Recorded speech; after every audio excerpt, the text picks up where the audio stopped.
All right, ladies and gentlemen, tonight we got a first ever the premiere episode of the Den of the Beast.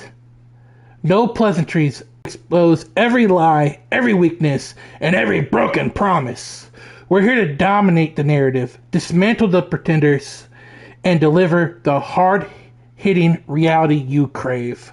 You're not ready for the truth. And then you're not ready for the savage here tonight, ladies and gentlemen. Tonight we'll have three different guests on our show tonight. Our first guest up, we got the one and only Justin Edward Lee. Welcome in. It's great to have you. So we're going to ask a couple of questions here. It's going to be a couple general questions, you know. I just want your opinion on it and to you and how you feel about the situation. All right. So we're going to start first.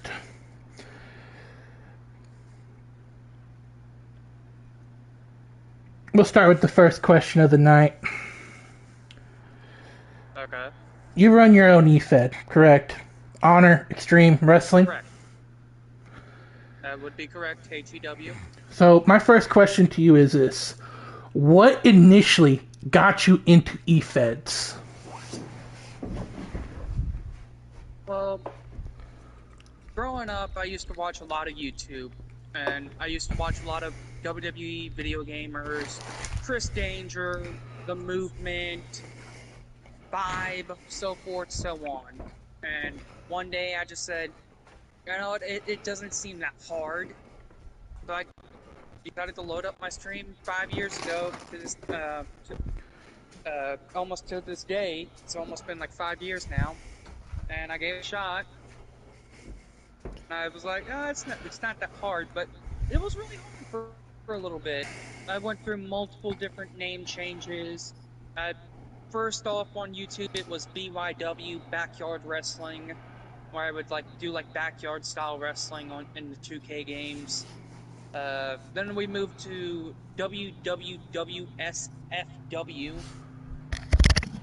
which was Worldwide Weed Smoke Wrestling Federation.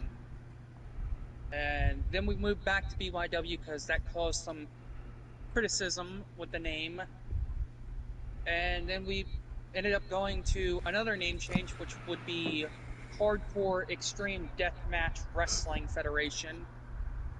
And then that just didn't work. It was too long. So I took some of the initials from that, and HEW was born.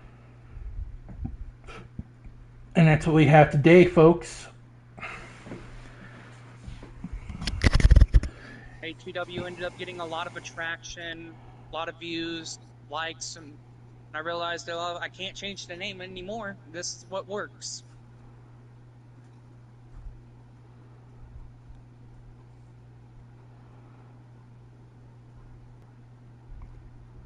And your viewership shows you got success from it and everything. Come to it. I mean, being HEW for 2 years now, I would say HEW grew faster than any of the other names that we had before. For so long, we were stuck with 15 subscribers and 5 views and 1 like per video when we did it. And once I moved to HEW, that's when everything just started going skyrocketing.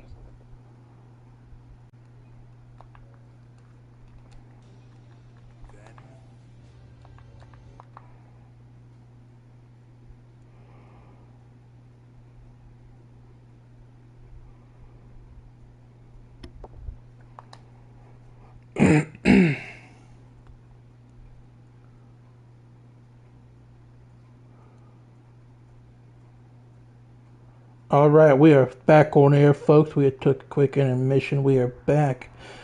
We still got Justin Edward Lee with us. We got question 2 coming up for him.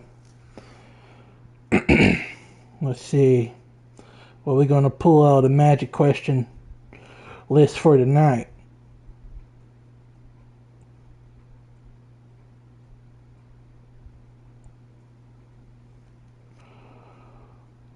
So we touched on how you initially got into eFeds. So let's dig into eFeds a little further. Huh? When it comes to eFeds, do you prefer, like, say, when you're coming across a video on YouTube Yeah. or Twitch, when you turn it on, there's actual commentary. The recorder, broadcaster is actually doing custom commentary. Do you prefer that kind of style for commentary? Or do you prefer them just using in-game commentary? See, when it comes to HEW though, I do my custom commentary, but some days I'm like, I'm not feeling it, so I leave the in-game commentary on. So when it comes to HEW, I do a little bit of mixture of both. Because when I first started doing the EFED stuff with HEW, I'm a shy person. I was a shy person all my life, and I've always had negative thoughts about the sound of my voice, and that's, thank God, gone away. But I never really liked to speak. So there for a while, when it was with the HEW, I never did commentary until one random day I did commentary, and I noticed the views and the likes and the comments were starting to flood in more than when I wasn't doing actual commentary. So I'm a little bit in between on both. I'm okay with the in-game commentary. Just throw a little bit of a custom commentary in there with it. Understandable, that's definitely a way to go, but what if you're, say, I don't know,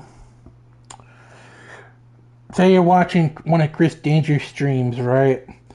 Yeah. And he's doing his own wrestling universe. Usually he does custom commentary.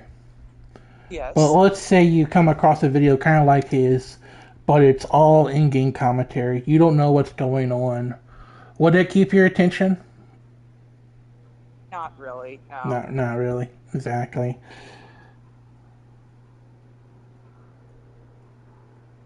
So, with that, I'm going to segue into question number 3.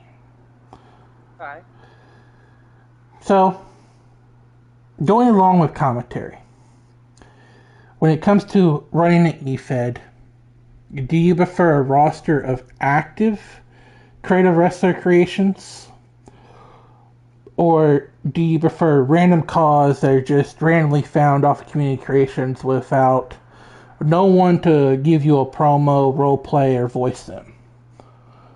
I prefer active. Now I'm okay with some random calls off of CC, but they have to look like, oh my God, this is the most coolest thing. Actually looks like a human, like an actual, could be an actual wrestler type thing.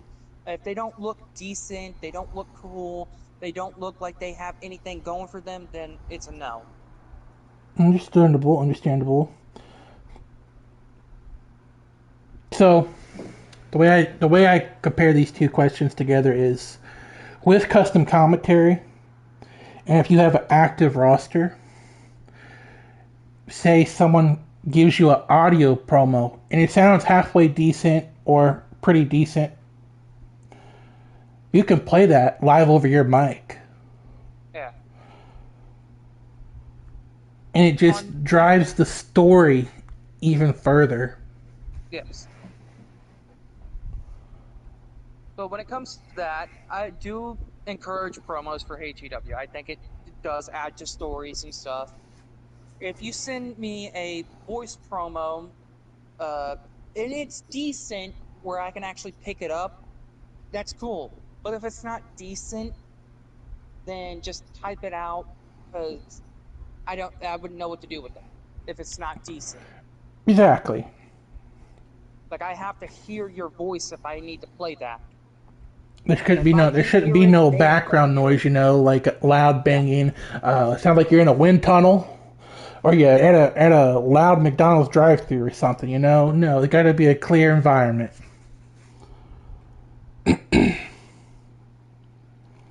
Like I'm cool if there's like extra noises in the background and you don't have a soundproof environment and you just have other people talking in the background, but it's not that noticeable, but it's just a little bit noticeable. I'm cool with that Understandable. because there are wrestlers out there in real life that cut promos in like grocery stores or the Mm-hmm. mall or wherever. They still pick it up, but it's still noticeable Heck, they for might the even be on their voiceovers tour bus themselves. with their family. Yeah, So it's yeah. definitely understandable. So we're gonna stick with EFED, the topic for EFED for tonight and everything. Okay. So I'm gonna ask you. You run your own, but I Yes. also know you're in a couple others. When it Yeah. comes to going into other EFEDs, okay? Out of Yes. all your personal characters, which one is always your go-to? For my males, I'd first prefer my personal shoot character, Justin Edward Lee. Now, if there's EFEDs that don't prefer shoot characters, my Justin Edward Lee character has a persona that I use for certain EFEDs that don't want shoot style characters, which would be my cowboy Justin Crawford character. When it comes to females, it would have to be my Mandy Jane Kelly Lee or my Rose character. Those are my two favorite female characters. I only create like 6 females every year. I'm more of a male creation type person.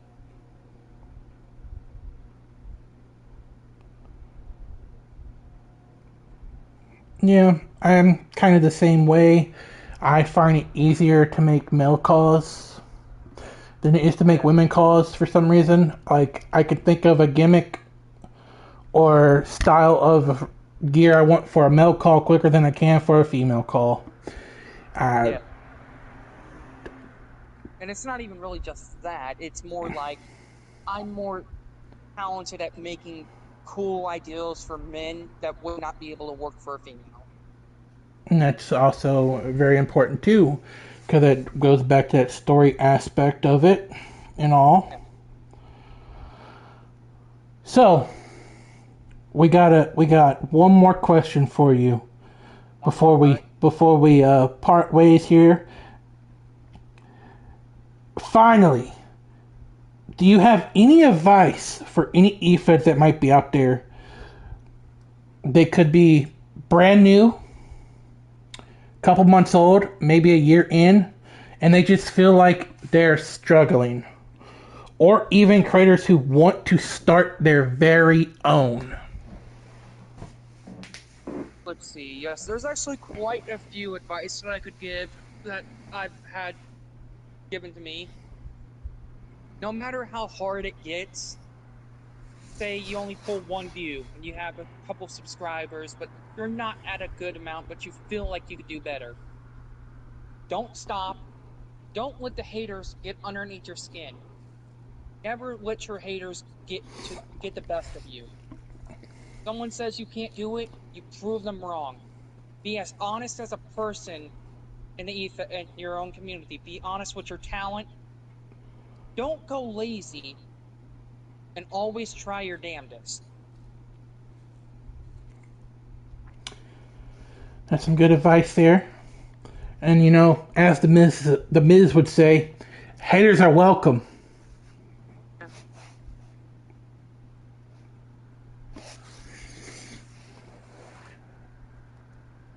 So it's Put a in the grind. I would also go out there and say, put in the grind. If you really think grinding, because for me, this is something I noticed. I When I first started HEW, I streamed every single day. If it's possible for you to stream every single day to get the views that you want, to get the likes that you want, to pull in the amounts of subscribers that you want, do that. That sometimes helps with some people. Just never stop the grind. Figure out days that will work for you and your fed. If someone's toxic in your fed, or if one of your talent pre-warns you, that, hey, this person should not be here. This person has a bad reputation. I'd say give them one shot, and if they screw up, send them out. Tell them, don't let the door hit you where the summer sent you. Good luck in your future endeavors, because honestly, Yes. I said that was our final question, but let's touch on this topic real quick.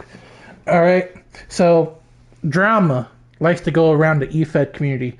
This is why I actually have developed, back over when I was on the Purple Show, the Purple Hippo Show. Let me give a shout out to Ernest Mitchell, Shockwave himself, over at the X-Rated Pro Wrestling Federation.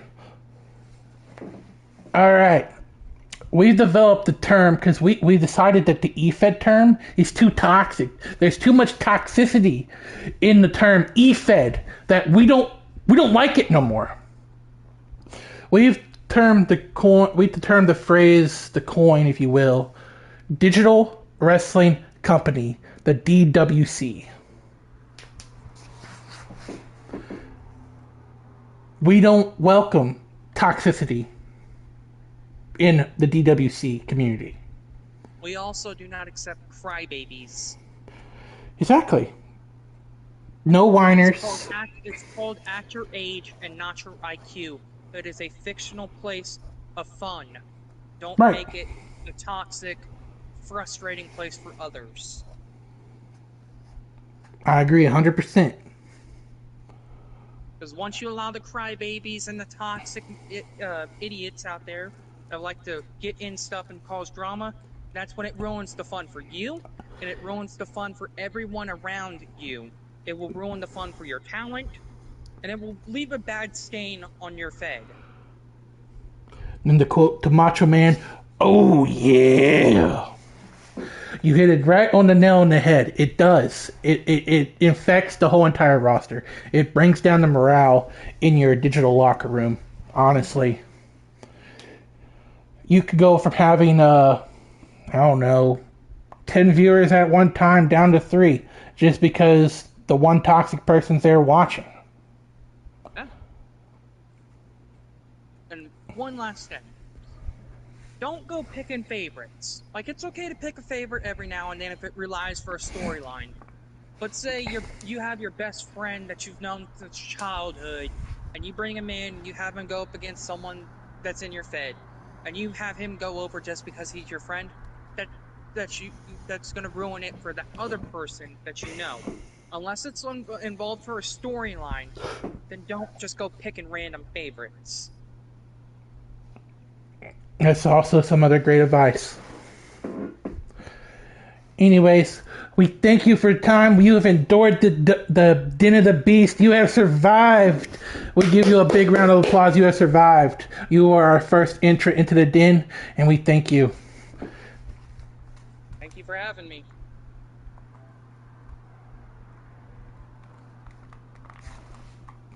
Until next time, we might see you on here again, but we're going to bring out our second guest of the night. Anyways, Den, we'll be back shortly. All right, folks, we are back. We are back on air. Thank y'all. Welcome back to the Den of the Beast. As usual, I'm your host, the Beast Bread King. And I got our third guest of the evening here tonight with us. We got OSK Predator Little here, the man behind the Enforcer, Tyler Michael. What's going on, guys? Glad to be here.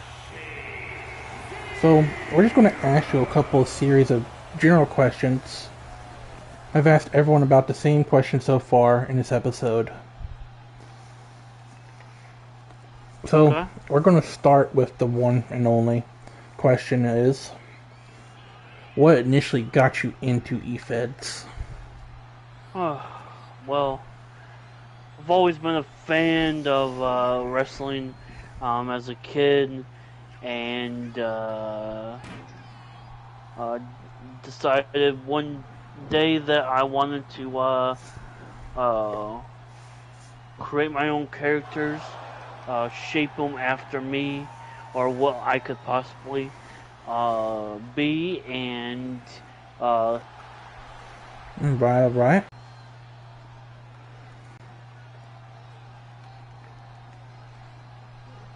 Do you okay.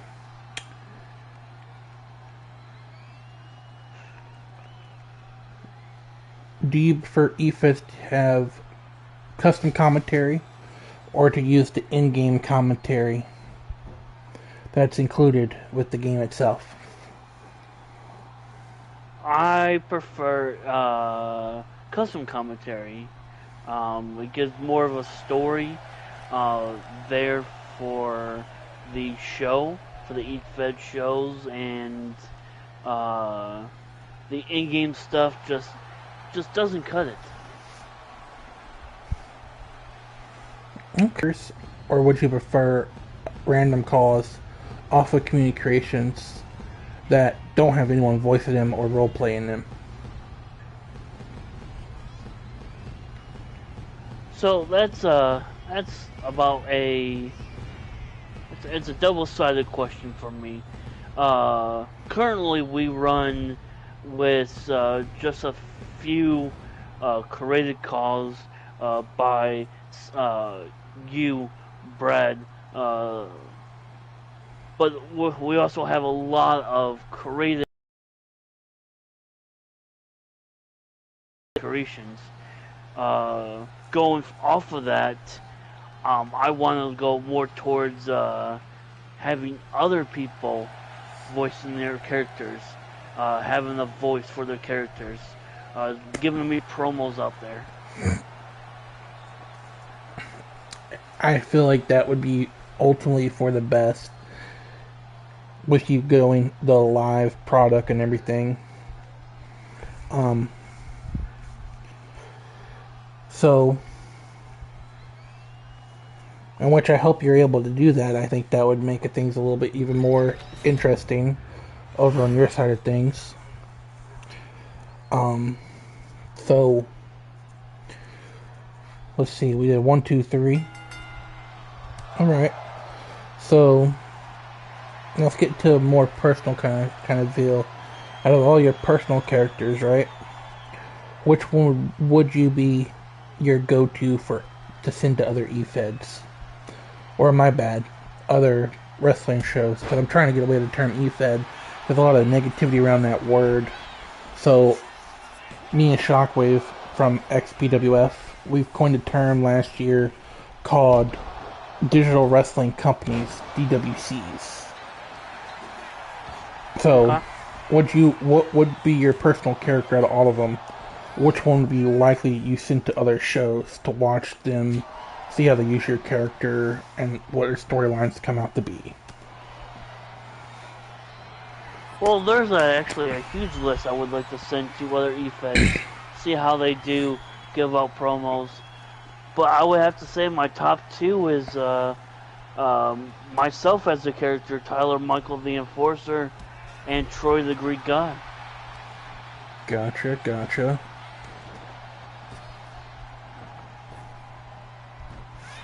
Right. Your Greek god character has totally a lot of potential to be used in several different.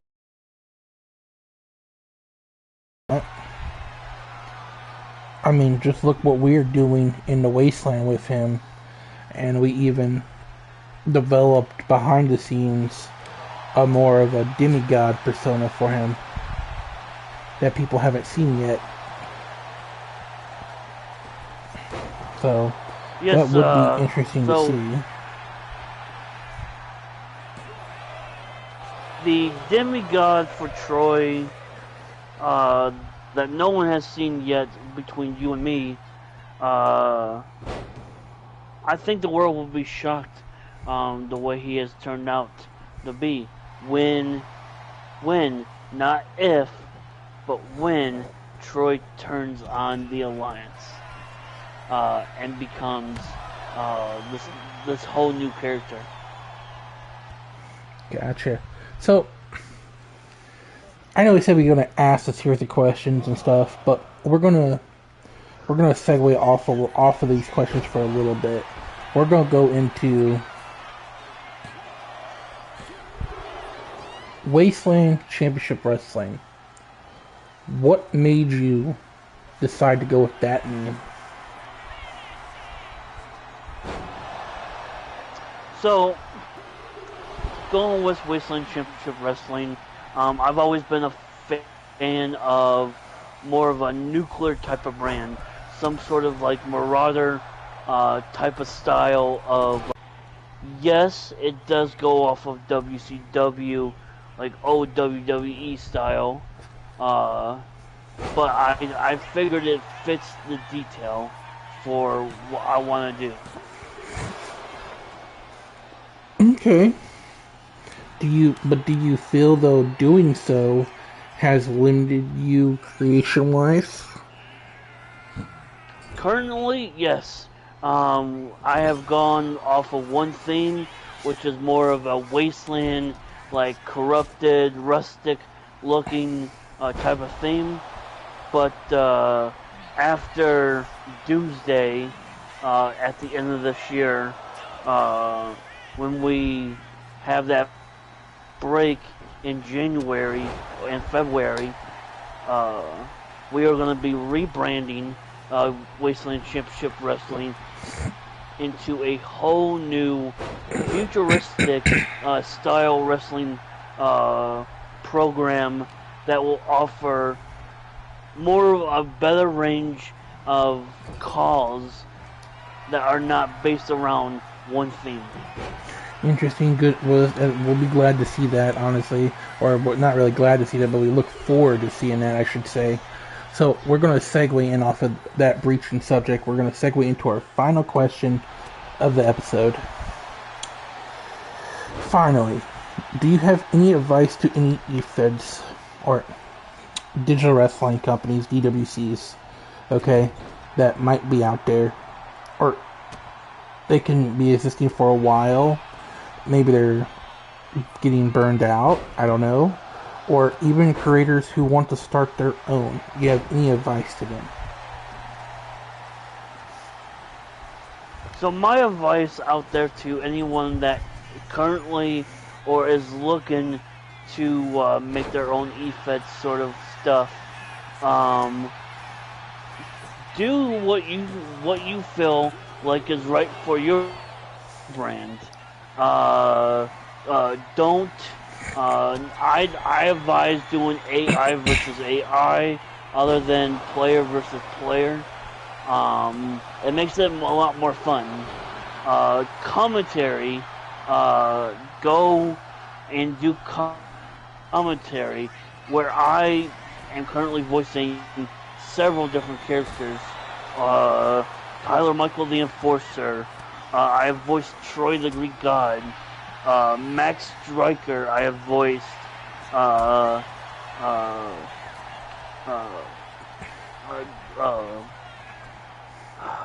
What's his name?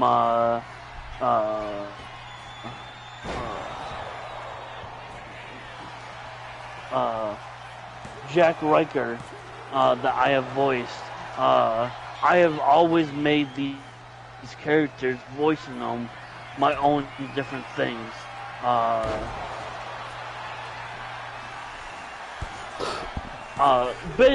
Biggest outtake from it is do what you think you need to do. Making it your own. Don't try to piggyback off of somebody else's work. Don't copy and paste someone else's work. Make your own calls.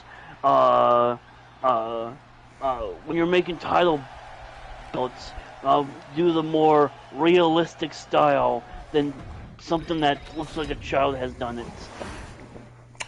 When you're making your rings and that, make it more realistic. And when you're making calls, don't put like a big old guy in a Shrek costume or a big old Barney costume or whatnot.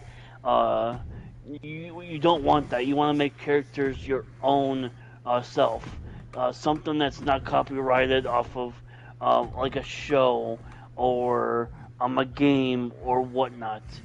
Make it your own.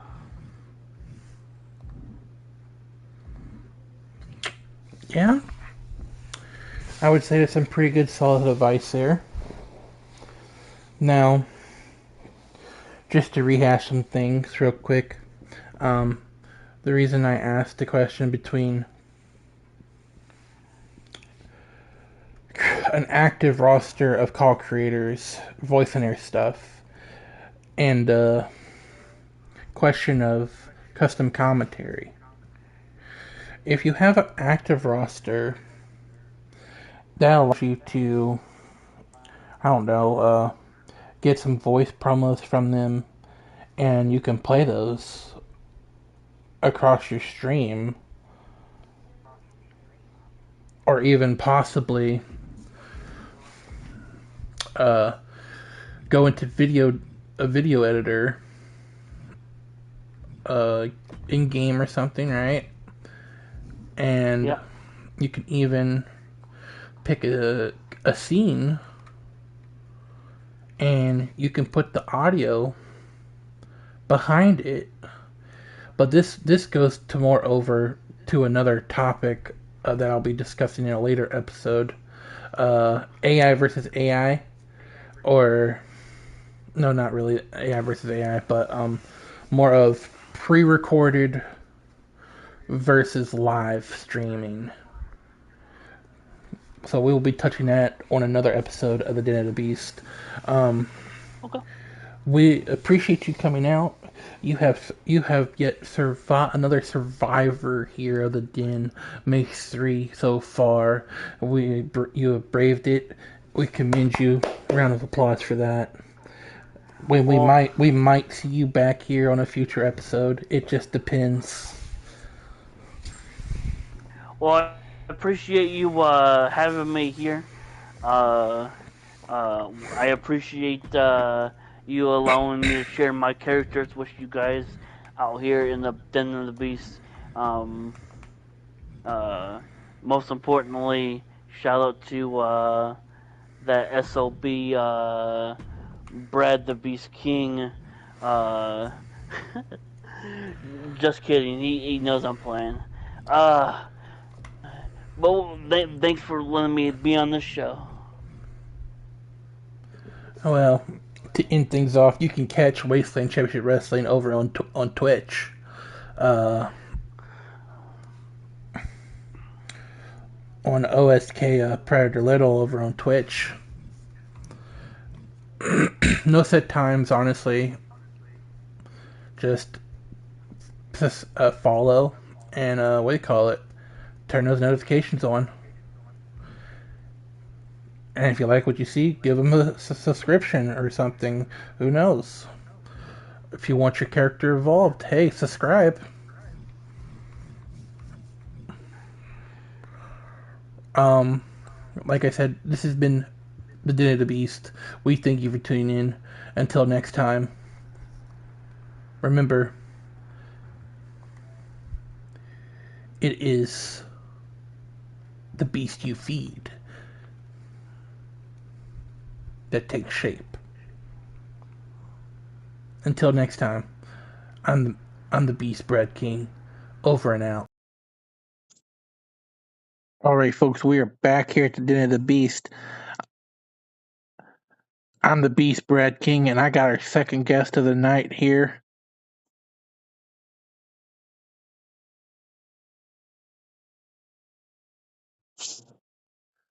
So we got my second guest. We got the mind behind ESW. Wiley Cat is here. He is a man of many names. What's going on, everybody? How's it going? Thank you for having me. Thank you for coming to the den. So tonight we're going to ask you a series of questions. Sounds good. We had Justin Edward Lee on previously. You might know him from HEW. I know, just a little bit. So we're going to be diving into the world of call sports, EFED world, if you want to call it that. So we're going to start with the first question. We're going to hit right into that hot seat. What initially got you into EFEDs? Well, honestly, just creating the wrestlers themselves. It's been something I've always liked to do in literally any video game that I play. And just the call world just had a lot more that I can customize, including clothing and stuff. So it was just all around what I like doing. And then getting into the EFEDs, well, I was able to make so many wrestlers that I was like, hey, let me just make my own show. And, well, here we are. Right, all right. Was there an EFED that you watched before that gave you inspiration? Forgive the name, but this is her name. It was on Twitch. And the first EFED I watched was actually run by this Twitch streamer named Miss Thickums. And I actually met her playing Fortnite, and we were talking about wrestling while we were playing, and she told me you should watch the show, and I watched her stream, and that was kind of where it kicked off. Gotcha. So it's kind of similar. Not really meeting them in a different game, but watching their stream would be, for me, it was the World Wrestling Alliance back when he was running it, the WWA. Yeah, you find that one streamer that just kind of like pulls you in, and she asked if I had a wrestler and I was like, yeah, I have the game, and I have a few wrestlers I've made, and that was kind of like how it started. And once I saw myself or my wrestler in her fed, I thought that's really cool. I want to do it, and that's kind of how it started. Totally understandable. After I watched, well, actually before I even watched the Thriller Championship Wrestling, more of WWE. Like I even asked him if he needed help with something. I ended up doing his so back in like 2015, 2016, I ended up doing like his developmental show. We called it WWA Flux Capacity. Big name, flex capacity. It's a big We, word. we kind of took a we kind of took a shot off of inspiration off of Back to the Future with the flux capacitor. Yeah.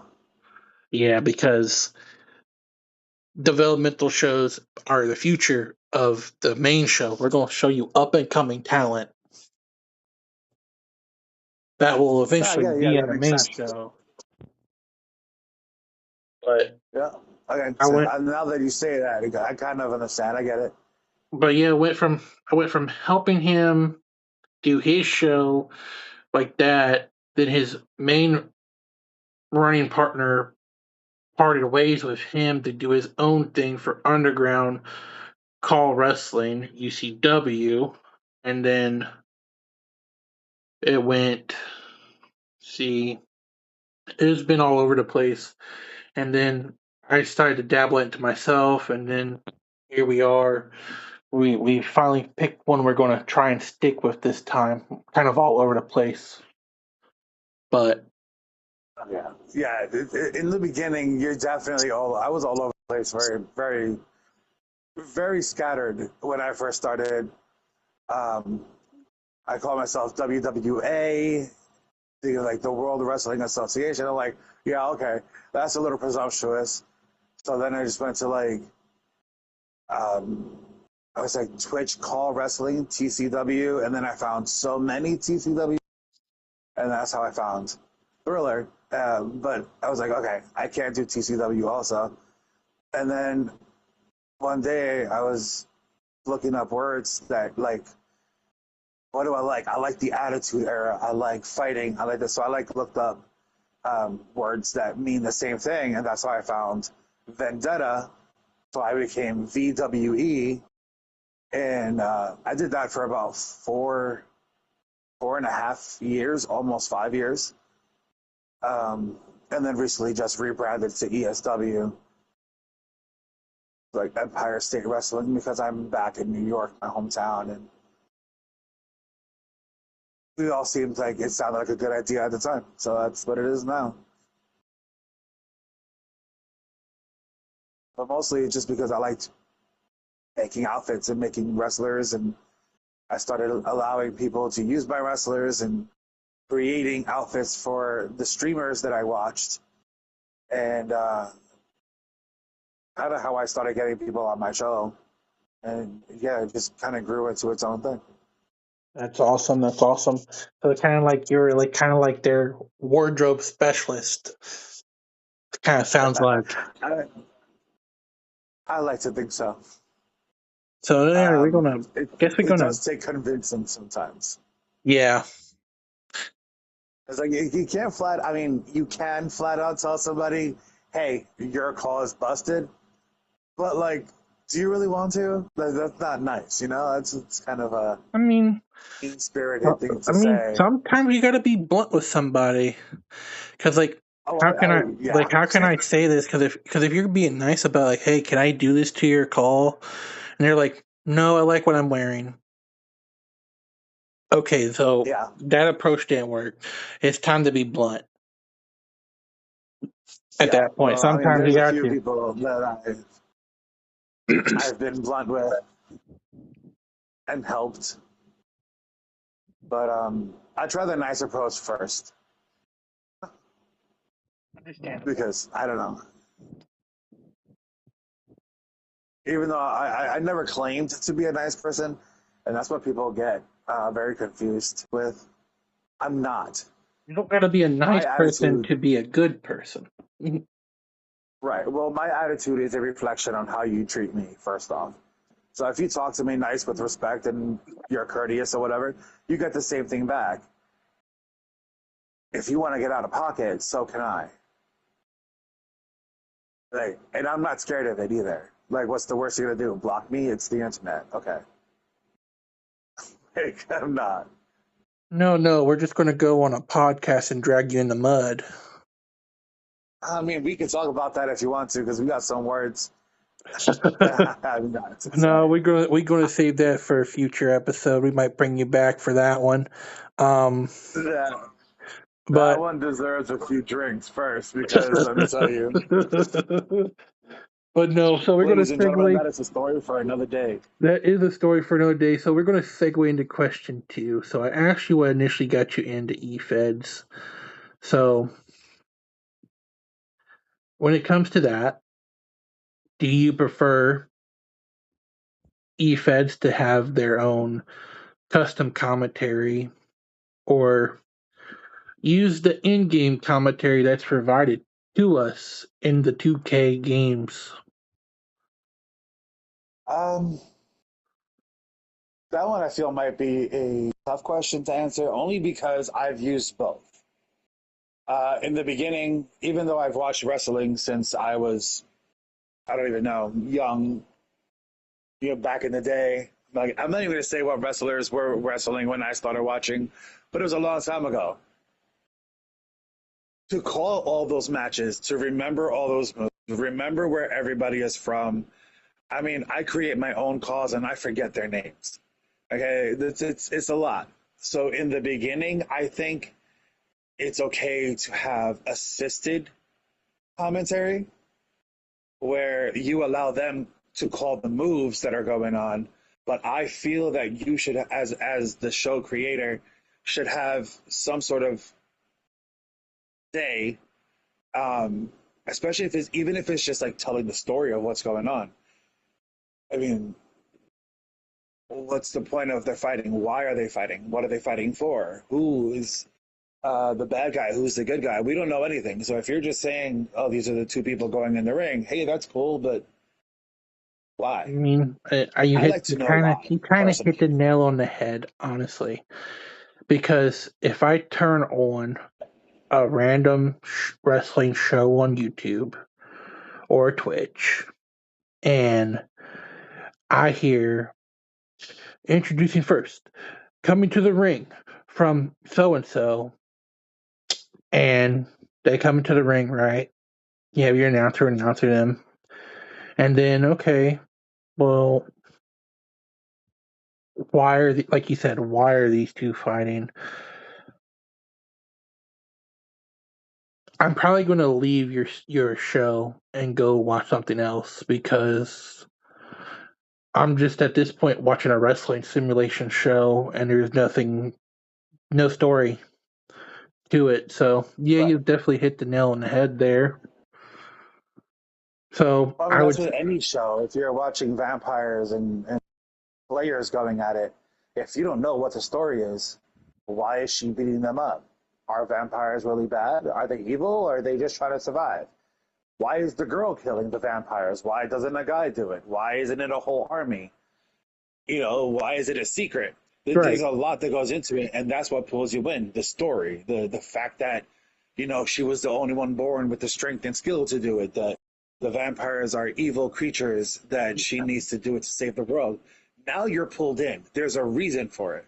So if you're going to the ring and you're just watching some guy, let's say Kane, if you don't know his story, you're like, what is that? What is he wearing? That okay, cool, fire outfit, but why does he have a mask?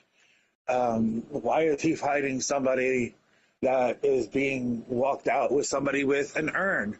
Who is the Undertaker? What is Paul Bearer doing? Why does he have an urn? There's way too many questions that don't get answered if you didn't sit there and listen to the commentators. They have the story. There's all reasons for everything, and if you're just sitting there and like put it on, especially with our game. Unfortunately, even if you have the generic commentary, the commentators do mention the matches, but when they try to talk about past experiences, they mention the WWE wrestlers. They're not talking about, you know, the Beast and Tony Valentine. They start talking about Seth Rollins and The Undertaker and The Rock, and it's like, oh, but those aren't the guys in the ring, and their story has nothing to do with why these two are fighting. So like it does pull you in, and that's why I think it needs both. Um, I have done it without my own commentary. There were times where people who have watched my show and because they knew the story already felt comfortable with me putting the matches on without my commentary because they followed the story and because they really wanted to see where the story would go. And unfortunately, I couldn't be on the mic at that time. But since it was popular demand, I was like, all right, fine. I'll put the stream on and you guys can watch what happens. And if I feel like I have to step in, I'll unmute the mic and I'll talk very quietly into the mic to try to like fill in any blanks. But yes, it needs to be something. totally, So a totally, long way of saying yes. yeah, totally. You know, And there's a lot of them out there that don't have any sort of they commentators. or they just And what do you call it? Just use the in-game commentary. I don't know. That's just I think even with if the it, in-ring if commentary, at it, least they're talking about it. yeah, It's but the ones that if have no commentary at all. Where I'm got like, you okay, well, where this they is turned them literally all the just way quiet. down. Yeah, yeah, Yeah, that one's even worse. That was like, okay, that it's just literal quiet. All you hear is the fans screaming and the slamming on the ring. It's like, who are they? Why are they there? true, Listen, true. I don't know. But I also like the fact of having a actual commentator, because Michael Cole and Corey Graves are great, but like I said, they make up random things because they don't know our cause. So you'll have a baby Yeah. face walking down the ring, and the commentator says, "Everybody in the locker hates this person," and you're like, "Actually, no, she's a baby face, and everyone loves her." So yes, yes. So in other words, people, he says combination of both, but I think he leans more through custom commentary. Yes, I agree. Custom commentary, definitely a must to drive your story. Now, Yeah, if because you're just doing a random WWE universe and you stick your character into the already modeled universe there, then that's what it is. yeah, Your character I becomes a part of the honestly I think WWE. if you're doing that right, I think you can get away with just the in-game commentary because they know what they're doing, they know who to reference. But yeah, you kind of hit the nail on the head for your own show. Custom commentary is the way to go. I would agree. I can't even argue that point against you. That's how I feel. It is. I mean, Oh yeah, man. like you said, it's you're using your commentary to drive your story. You're painting that picture in your viewer's head of why this person's happening. You can mention quote unquote social media posts this one has posted about this one. It's just paints that picture for them. But so we're off of that, right? We're gonna segue into question 3 of the night. When it comes to a roster of talent, do you prefer an active roster of created wrestlers, like creators themselves, or do you prefer just to go find random calls off of community creations? That is a loaded question. Obviously, You and you're I going to both have know. your own creations. I understand that, but when it comes to putting others on your show, so Well, I prefer to have an active roster. Like I started on Twitch, it was a lot different than it is on YouTube. Everybody was a lot more active on Twitch when I was streaming. It also was a lot during COVID, which was a lot easier for people to be there. But I prefer an active roster because I like an active chat.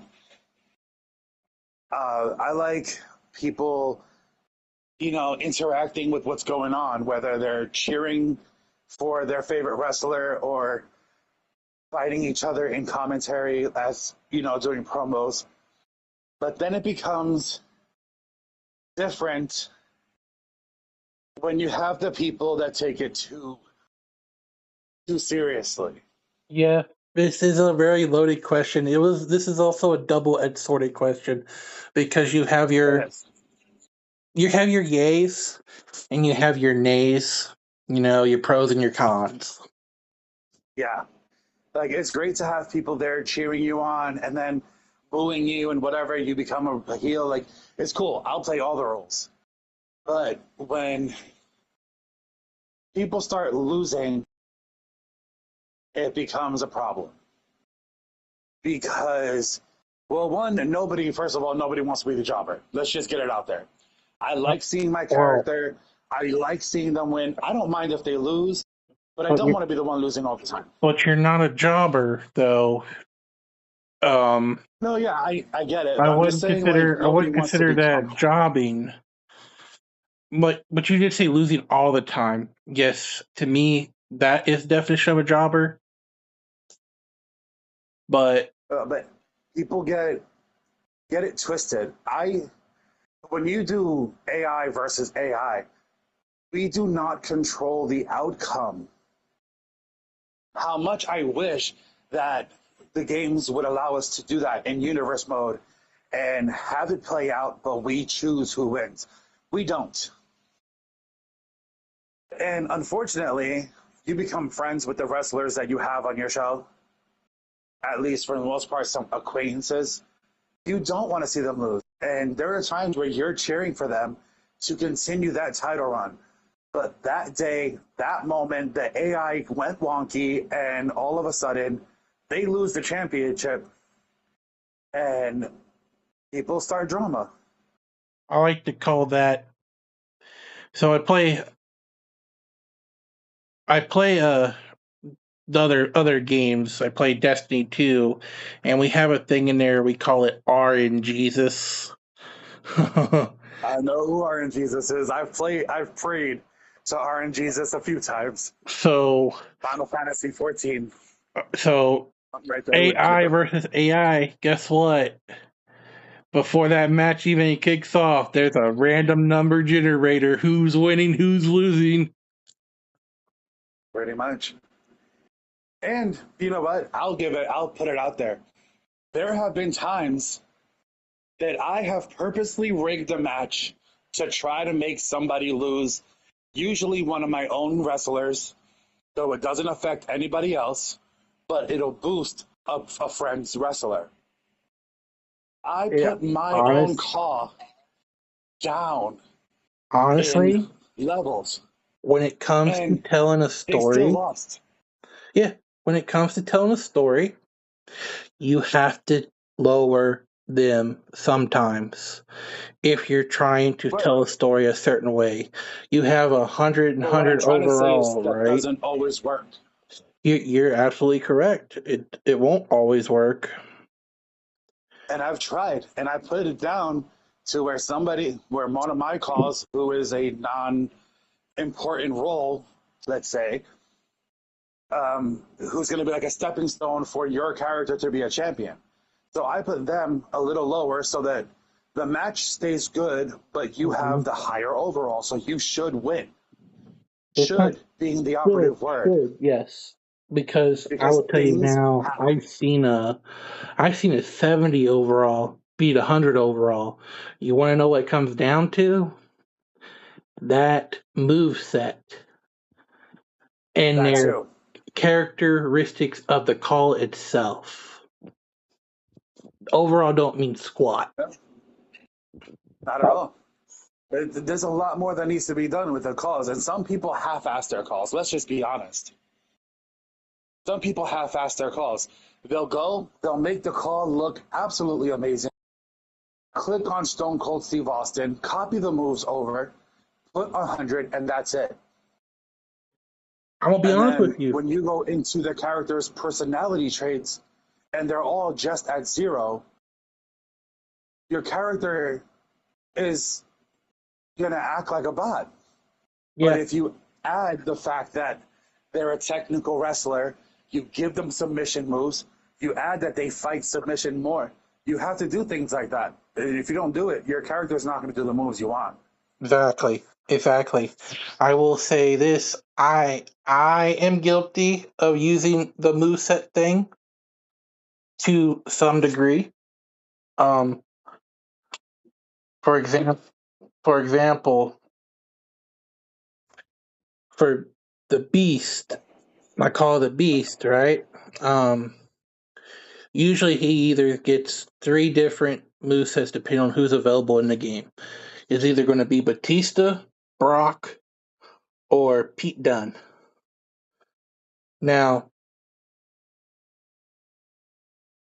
he's a powerhouse. He's going to have lots of lifting moves and stuff. So those are three. Now, Pete's not really a powerhouse. He's more of a technical wrestler. But the biting of the fingers that plays into the aspect of the persona of the beast, the biting moves. I got those from Pete Dunne's moveset. Yeah. I pick and choose what I wanted. Then I just like, okay, well, I like this moveset, so I took pictures of everything. But at first, it started with Brock or Batista. And I was like, okay, well, let's try mixing this up. But most of the times, I pick someone's moveset, then I go and change maybe their signature moves and finishers, just because I'm modeling them off of somebody. But Like you Yeah, said I though, do the same, but but zero the zero part is, personality though. No, they're yeah, gonna have some of that. They're gonna have some you maybe have to AI do that. sliders. Like you said, put towards what I want them to do more.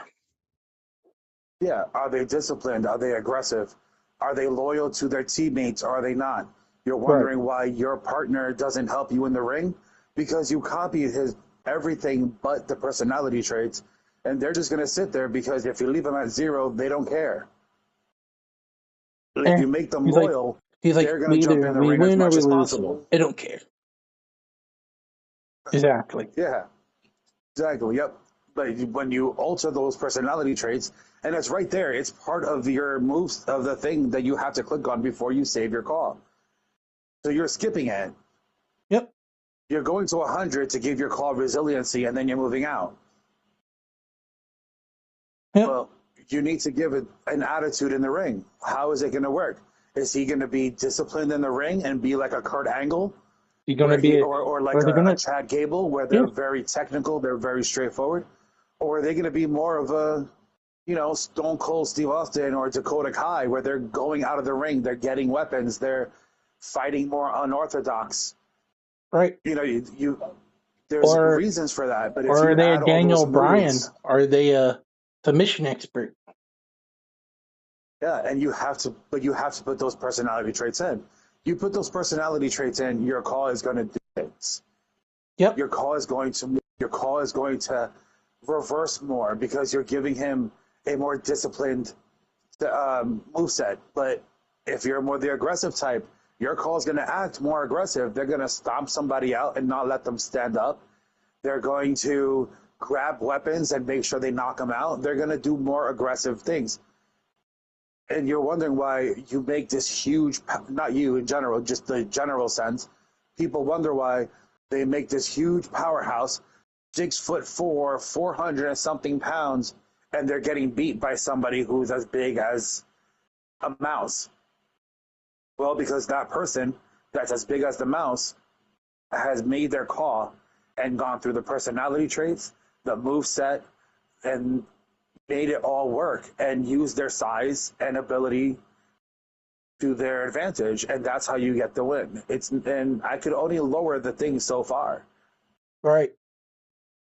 and and then people become champions, and their ego gets as big as the Miz. I'm sorry, buddy, you're not the Miz. Okay, this is the E-Fed.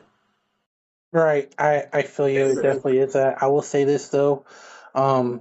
I got back in this 2015. It's been about 10 years. I like seeing my call. I don't care. They win, they lose. It is what it is. When it comes to my personal call, I consider him a legend in the EFED world in a way.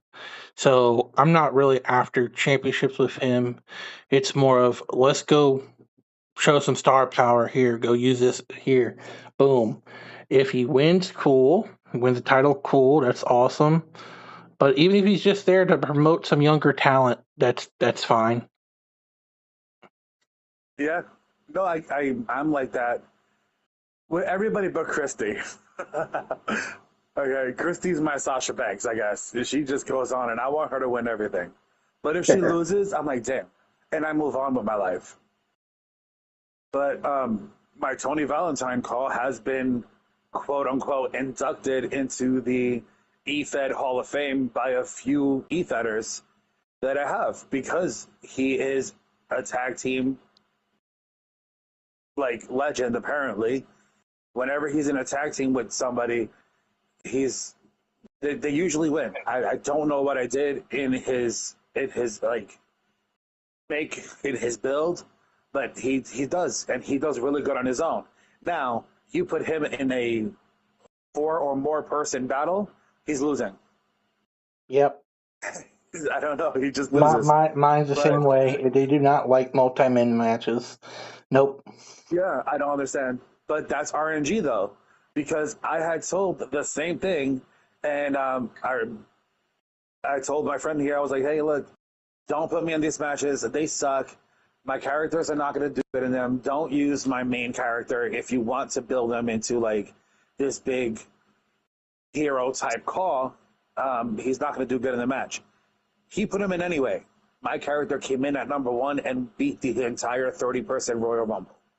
Yeah. That's only happened one time. Never happened again. I have video proof of it. It's on HEW. It's happened. But it never happened again. It's kind of one of And those 1 in a million. yeah, because every other time they lose. And I'm like, I don't know what I do. I try to change the sliders. I try to do all that. But as long as we're getting way off topic here, but the thing is, I like having multiple different calls. I make a lot of different calls, a lot of different races, a lot of different sizes, hair color, male, female, everything. I've done a transgender call also, and what I like is people have actually liked my calls because they don't feel offended by what I do, because I don't try to be offensive. So I'm I gonna try to. I'm gonna cut you off real quick. Because you basically said you'd rather have an active roster, basically. Yeah. In case you needed someone to do promos and stuff for their character, you got it. They could be in the chats watching. You mentioned that, so that touches on that. But now It's you're more talking fun to about be your interactive. characters and stuff. You mentioned Tony. You mentioned Christy. I know you got a couple Yeah. others. So Maybe. out of all your personal characters, right? Which one Okay. is always your go-to for other eFeds? Um, If they had a limit of where one per person, which one are you picking? well, I mean, that's a good question. That's a hard one. Well, like most people have seen what my characters do on my show, and they usually ask because I make a variety of calls with different personalities, different traits, different looks, styles, personas, gimmicks, whatever you want to call them. Some of them have tag teams and factions, and when I usually have a tag team, I try to go for that Destiny's Child look where they're all dressed matching, but it's all different outfits. Mm-hmm. Does that make sense? Like in the Survivor video, Beyonce had a crop top and shorts, and then Kelly had a crop top with like tight pants, and then Michelle had cargo pants with a bra top. Like they're all wearing the same outfit, but it's charged differently. So I do that with my calls, and it's sort of like people look at my calls and they say, "Hey, I like how that faction looks," and I usually tell them to go with what you like. If I recommend people, it's mostly going to be for Christy Perez and Tony Valentine, because those are my favorites. There you And go. they have been my calls since I played SmackDown versus Raw. There you go. So it's either going to be Christy, it's going to be Tony. If you're going out, I'm not talking about people that are watching your show. That's a different subject, right? But say you're on the forums, whether it be a Facebook group, over like a 2K community group or something, and you got this person on there. Hey, I'm getting ready to start my own eFed. I'm looking for active wrestlers that will come watch the show. Maybe lend me a couple of their calls or one or two of them.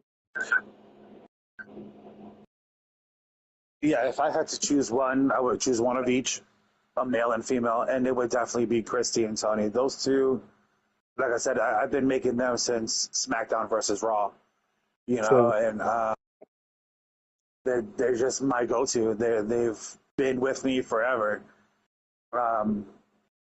Their gimmick has pretty much stayed strong, but evolved every game that I make them.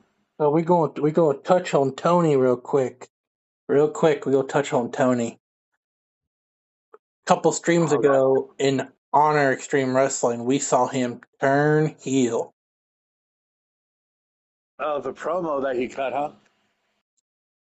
Yeah, Let's see if I and can then pull and then him that then promo. him attacking the guy after the match, you know, and then he Yeah. cuts that promo. That is where the lines of reality and video games sort of blur. I personally um, started feeling what I told people not to do. I started feeling as if my call was not being used to its proper direction. And literally hearing this person, I'm not going to say their name, literally hearing this person tell me that they don't know how to book my call, even though my call has been in their Fed for the last 3 years. And every other time before that, he had them perfectly. Like Tony's whole gimmick is the pretty boy. He's a mixture of Austin Theory, The Miz, and Randy Orton all put in one with a sprinkle of dashing Cody Rhodes. Heck, I would even say maybe some Tyler Breeze. I didn't know Tyler Breeze when I met him, but yes, Tyler Breeze came in a little later on with the style of his clothing. I could say that, yeah, because he did influence some of my clothes.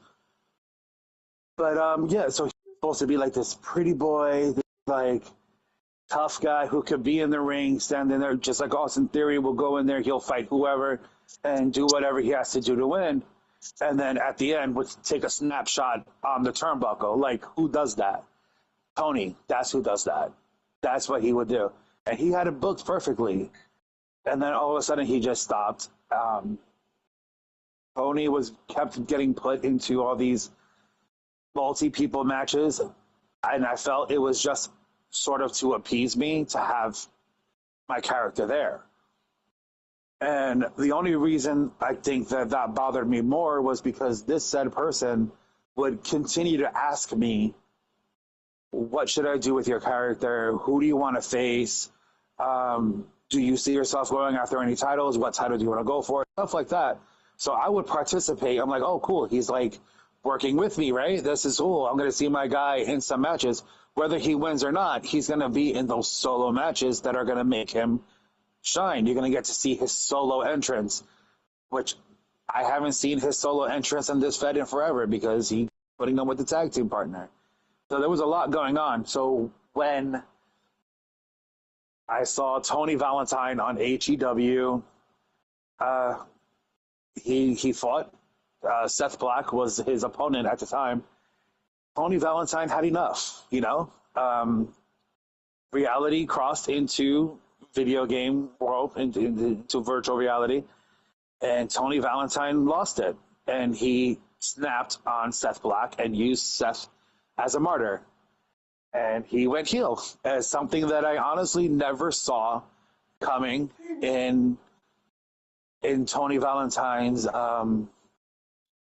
career, who was ever a heel turn for him. You know, he's been the sort of anti-hero before, but never fully heel. And that's kind of what happens. And the promo that I cut was great, honestly. I enjoyed the promo very much. For those that haven't But seen the match, I definitely suggest you go onto YouTube and look up HEW and give it a watch. It's not his most recent one. It would be the one before that.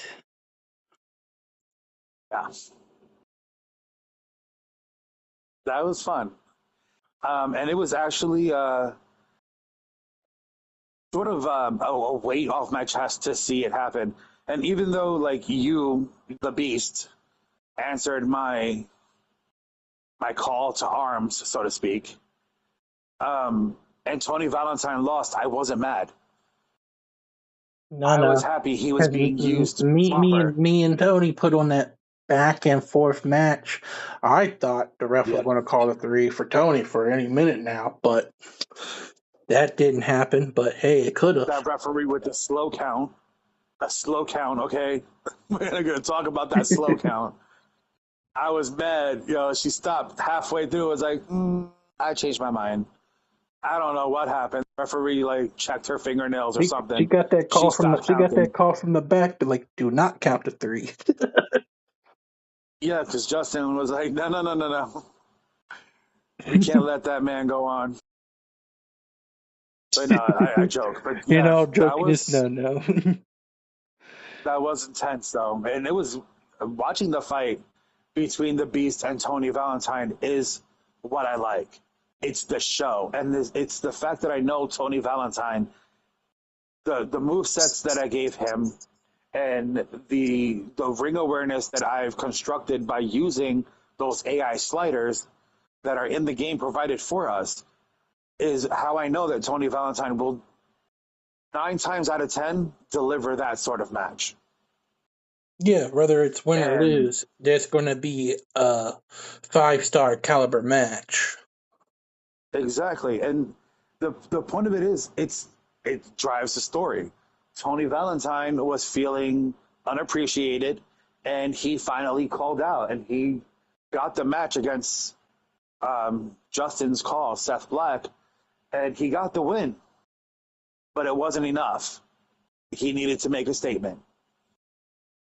Just like I have had, like you already know, there's been moments we had to make a statement, and Tony Valentine made the statement. He dropped the pipe bomb right there, and then the following promo was icing on the cake. So, but yeah, I got tired of watching my call be put into things, and it just kind of went that way. And to be honest, that's what you call RNG, because the what do you call it? The rivalry setting that was set for that, a little behind the scenes for you, was actually mixed.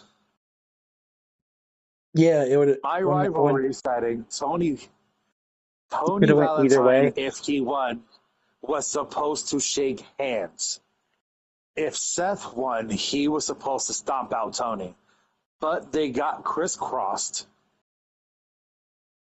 And Tony said he's going off script. I am. I just had to let that go. But that is what you do when you're live. You make it work. I didn't sit there and I flip out and be like, oh, you took my call and you turned it into something he's not. How dare you? I was like, no, we're going to run with this? All right, boom, let's run with this. Let's go. And I did. And I dropped the promo. We did the fight. We took it off and we kept going. And now that's developed into a bigger storyline that I can't wait to see happen. Yeah. And I think that's what a lot more people that participate in this hobby, that's what it is. It's a hobby, people. People need to be more like that. Like, don't take it so personally, honestly. It's right. If you're going to take it personally, you're getting your feelings all real quick. And you're going to become annoying. And when that happens, you're going to become annoying. And it's going to cause people not to like you. And they don't even know you personally, okay?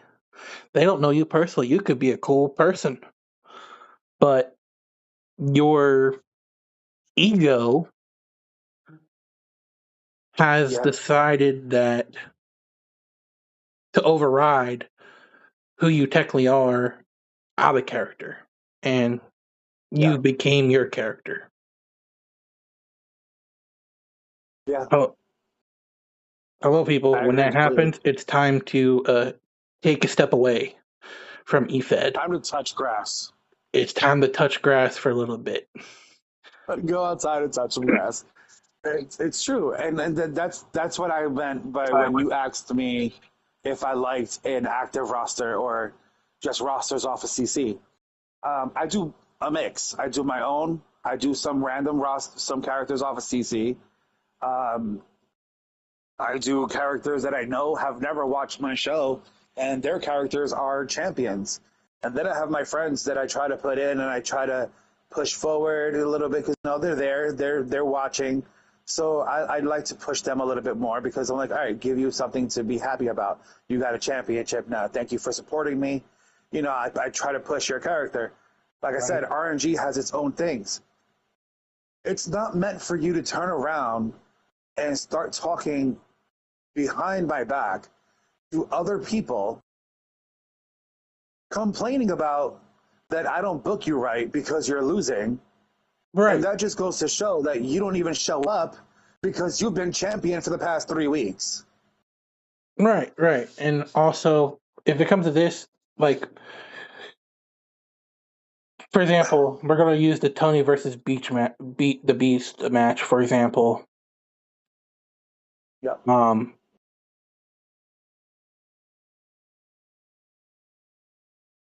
If Tony lost, people, he lost, okay?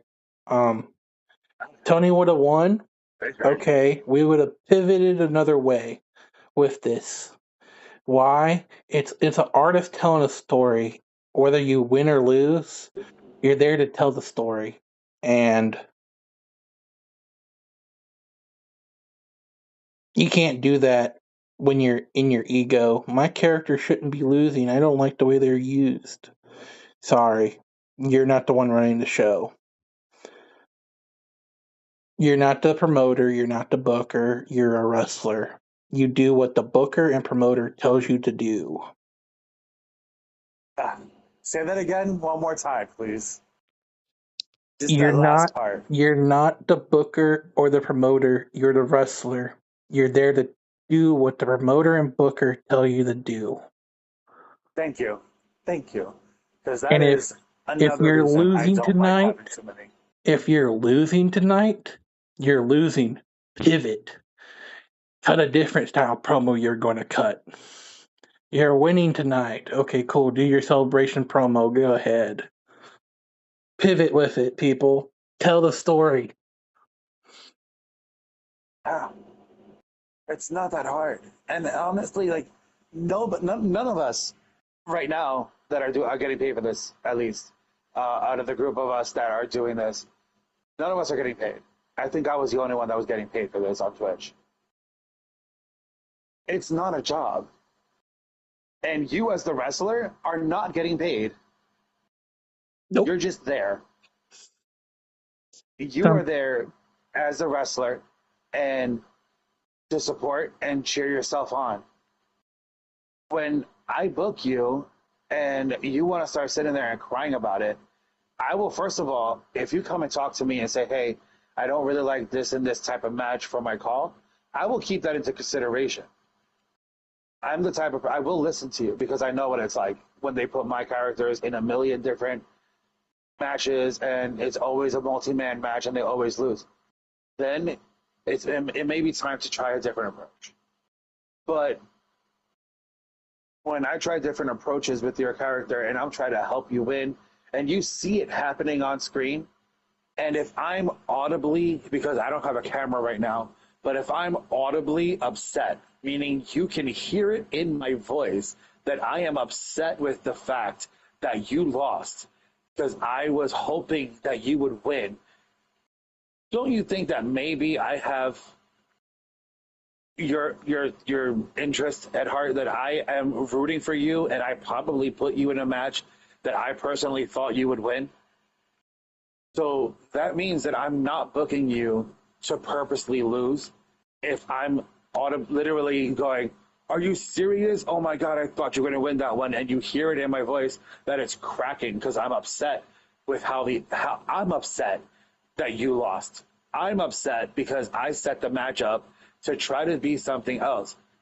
Why then are you going to somebody else and saying that I am purposely making you lose? It makes no sense. All right, folks. No sense at all. All right, folks. So I think we've covered just about every question we had for you. So it brings us to our final one. In the words of DX, are you ready? No. No. No. So, finally, so you run your own EFED. We've touched on that.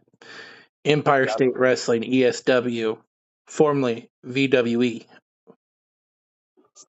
As a EFED promoter, do you have any advice for any shows out there that might be out there struggling, or even like creators who want to start their own? Do you have any advice for them? Actually, it sounds corny, but the only thing that I could really say to anybody that's starting out or wanting to do this, you can't make everyone happy. It's not going to happen. Do your show, enjoy your show. If somebody wants to start crying about it and yelling at you about it, feeling drama, guess what? There are 4,758 pages on CC of different calls that you can select from. Or you can make your own. Or you can make your own. That's option 2.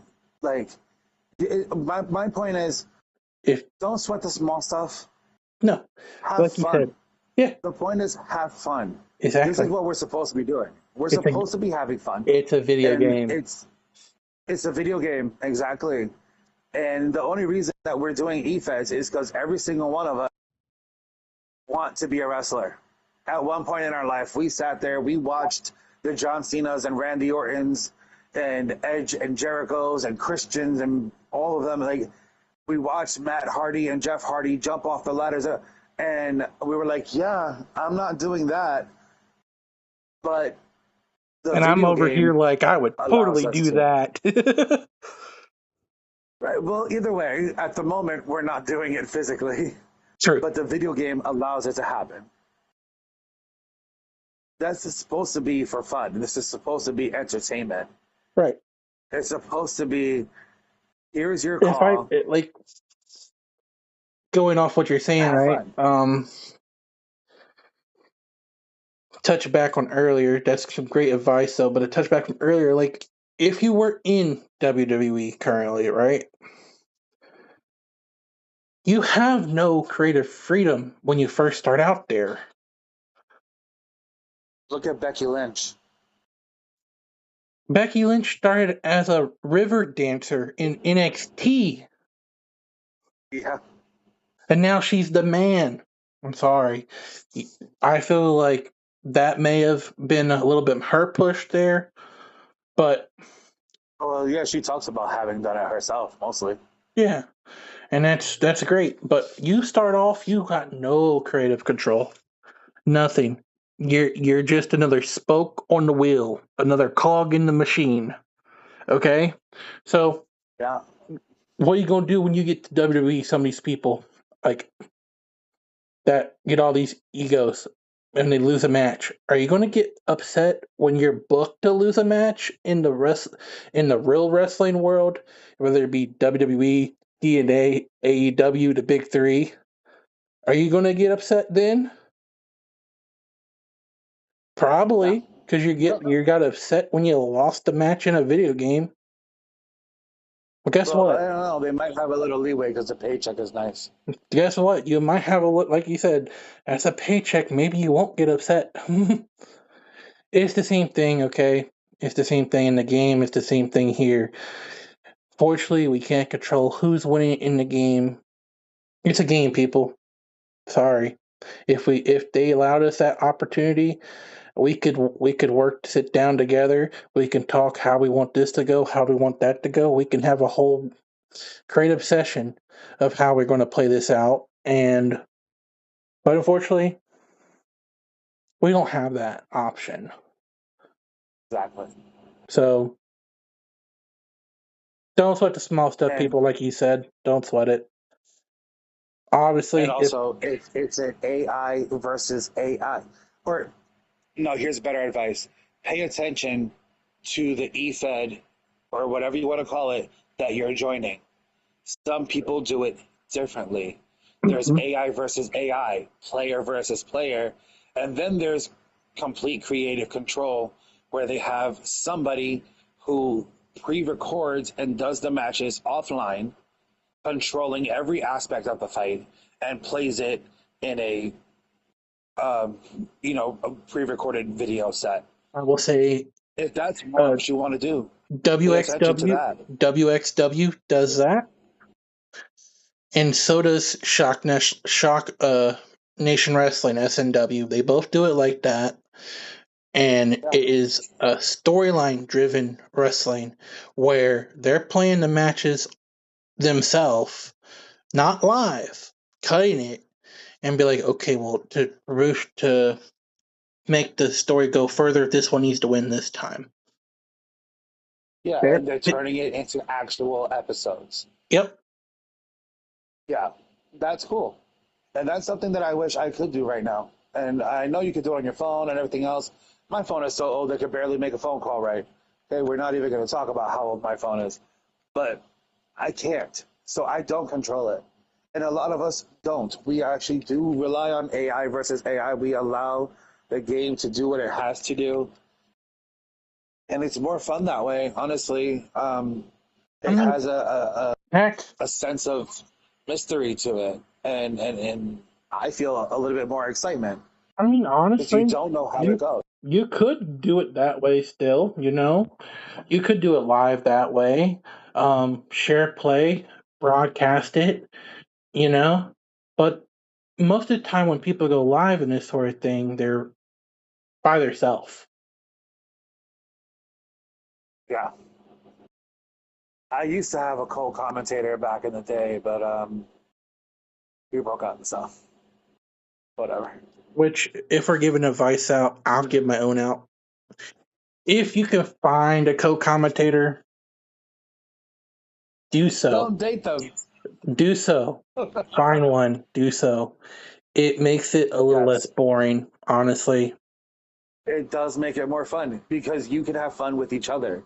You bounce off of each other's ideas.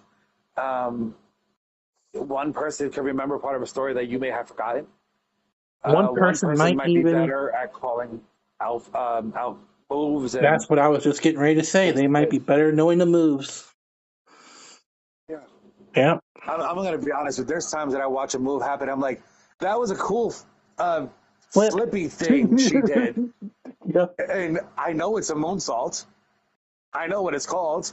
Brain fart, It's though. just at that moment, my mind went blank because I'm caught up in the excitement of it all. To me, it's still exciting to watch the calls do what they do. Right. And that's why I get a little annoyed when someone says that I'm not invested in this or I'm not invested in your call. If not, I am more invested in your call than you are.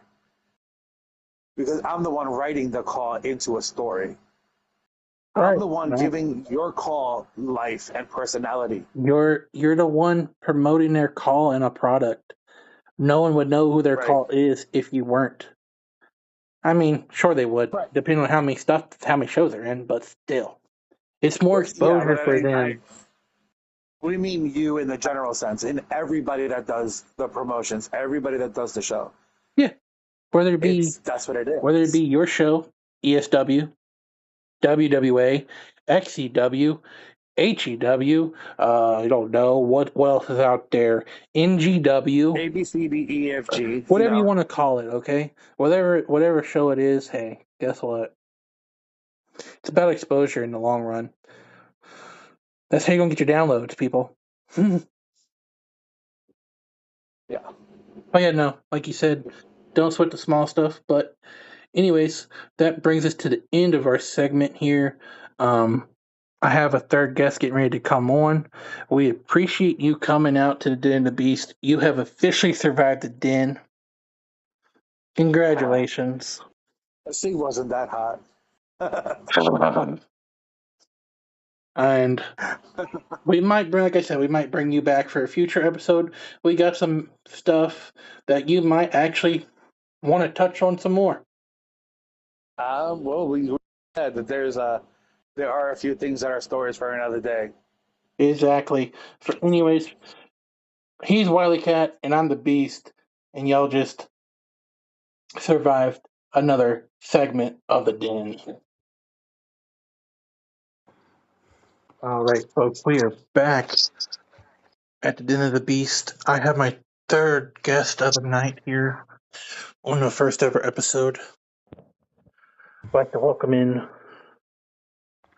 the man behind the Enforcer, Tyler Michael, known as OSK Predator Little. Tyler Tolbert, welcome in. What's going on, guys? Glad to be here. So, we appreciate having you. So we're just going to ask a couple series of general questions, just to get your unique perspective of things.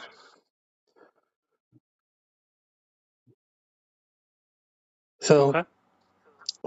the first question of the night for you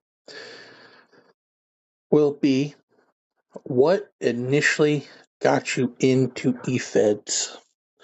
Or, as I like to call them now, Digital Wrestling Company, because DWCs, because there's just there's a lot of negativity around that word eFed, lots of toxic involved, and I'm trying to separate my product, your product, whoever's product that's chooses not to be involved in the toxicness into it. What initially got you into it? Well, what got me into it was that I always enjoyed wrestling, going to indie shows, watching the WWE stuff, and even talking to my bud about wrestling, and uh, came up with the idea: why not make my own show through the 2K games? Why not have my own people that could represent either me or the brand I want, and have them wrestle each other? Why not make a show of all of that? So that's what got me into it. Interesting. Really interesting. And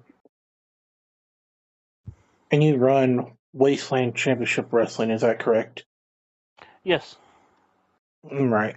So,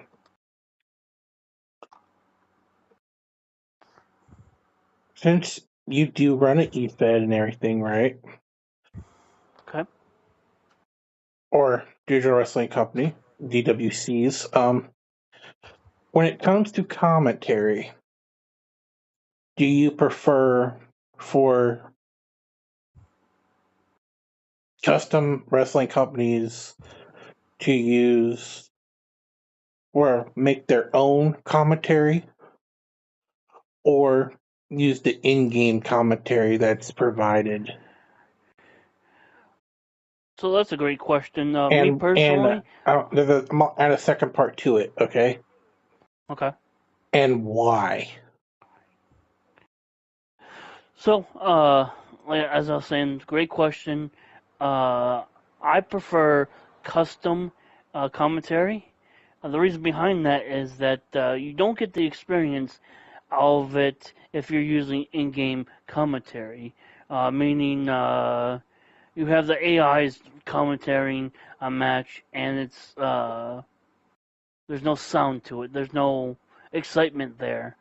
Um, but if you use custom commentary, you can what's the word I'm looking for? You can add your own excitement, add your own stuff to it. Uh, like you see on my show, I voice many different people in the ring between Max Striker, Cash, the Enforcer, Troy, whoever usually comes on commentary. I add that persona to commentary. You can't get that with in-game commentary. I hope you people are taking notes, because you're absolutely right. You cannot get that in-game commentary. Honestly, when I come across a show, either on be Twitch or YouTube, right? Um, and it's using in-game commentary, I don't know what's going on. It's like, why what's the story here? What's going on, you know? Yep. So it's like you said, custom commentary helps you provide that extra factor, give you that storytelling aspect of it. It just provides a deeper feeling to the EFED or to the wrestling show that you're putting on.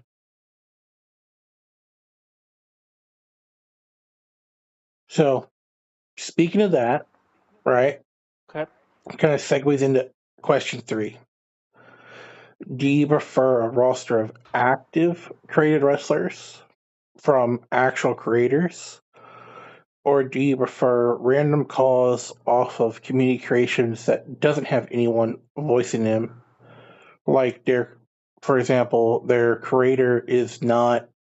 Say you have a group for your wrestling show, right?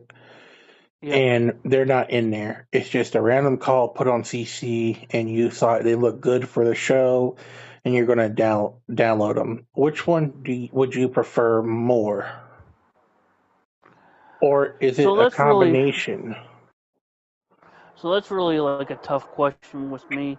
If you have seen my show, which I know many of you guys have, I use a CC, which is custom creation type of aspect with my show. Do I enjoy it? Yes, to a point. Uh, but I would rather have some active people in a group that submits calls to me, and I use their calls into the show. I would rather have active people than the custom creation aspect of what I'm using. Now, to add to that, uh, I do have a current group on Facebook uh, by the same name, Wasteland Championship Wrestling, and there's only a very few amount of people in there. Uh, but I would rather have active people. Like I want to get rid of the community creations aspect of my show and have active, uh, more realistic superstars on my show. I understand where you're coming from. Completely do. But would you say there's a benefit of having those CC characters as well? Yeah, I I don't know it personally, but having the community creation aspect of it means I can rely on people. Like I can rely on having that call for that show, uh, and if I have to update them, I can. Okay. The live aspect of having someone submit me a call is the call may not be fully done, the call may not be there, and the live person might try to dictate, oh, I want my character to do this, I want my character to do that, or try to take control of said character in game. Now, I understand exactly where you're coming from with that. I really do. Um, I've made a call for a couple people, right? And they didn't like the look of the call, but the call looked really good. They had something else in mind, and then it, I don't know, it left a bad taste in my mouth, I guess. It's kind of like me asking you, hey, I can make you a call for you so you can participate in my show, since you don't have the game or a system, right? Yep, And so you tell me, you just tell me the call's name, right? yep, And I go with it, and I make this look, and I'm thinking it's fitting all the nail, all the, all the crossing all the T's, dotting all the I's, checking all the check marks, right? To make one of the great good looking characters. I think I make good looking characters, okay? Now, some of them may not be the best. I understand that. But most of them, I take my time with. And it does show on some of them. Some are quicker to make than others, yes. But if you sit there and tell me just the name of the character you want, right? That kind of tells me I have free reign to make it look how I want. Because you're not giving me no direction. Exactly. So that's kind of comes down to a double-edged sword with a live roster. So when it comes to a live roster, right? Yep. You have to have the game. You have to have the system. I can't be making calls for you because, oh, well, I wanted to wear a mask. Okay, well, you didn't tell me this during the initial creation of the character, so... Like for instance, say your characters that you have submitted to me, that is on Wasteland right now, King Malachi, Wicked Jester, Malintent, Machine X, just to name the few. No, I will not take credit for Machine X. That, rest in peace, Alpha UK Games. He is the maker of Machine X. And I'm sad we lost AJ, and it's just a tough pill to swallow. He's not around no more, and he was a great creator in the EFED world. But that's just to say the least. Like, you submitted those. I didn't create those for you. You told me what you wanted. Well, I didn't really tell you what I wanted. I submitted, like, these are my calls I would like to see on your show. Yep. And that is something I think more EFED should do, or my bad, DWCs. EFED is just a term that's been around forever, and it's hard to get away from it, but still, anyway. I think that's what a lot of them should do, is that more so than that. I could understand using... play devil's advocate here. I understand using randomly downloaded community creations for... Honestly, it gives you open creative control over that character. But it should also be that way with any live character that someone's portraying. You should still have complete creative control. Yes, they may be role playing them with promos and stuff for you, correct? Correct. But ultimately, you're the one that's doing the product. You're the one that might come up with, hey, let's do this angle with this one. Let's throw them in a match with this person, and let's see what they can do. And they might be great promoting against each other. Who knows? And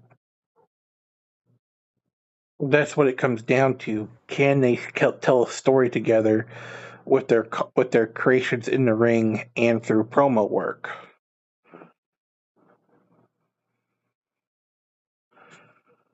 Totally agree.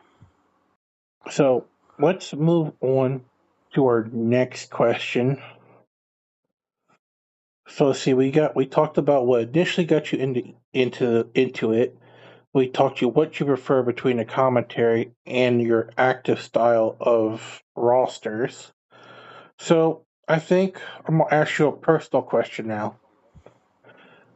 Out of all your personal characters that you've made yourself, yes, if you only had to pick one, which one would be your go-to for send to other shows to see them use them and see how they use them?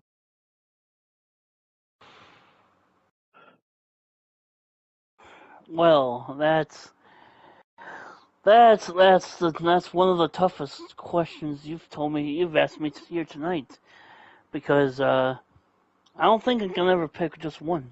Well, what if they had a one call limit per person just because of how many people are interested in being in their show?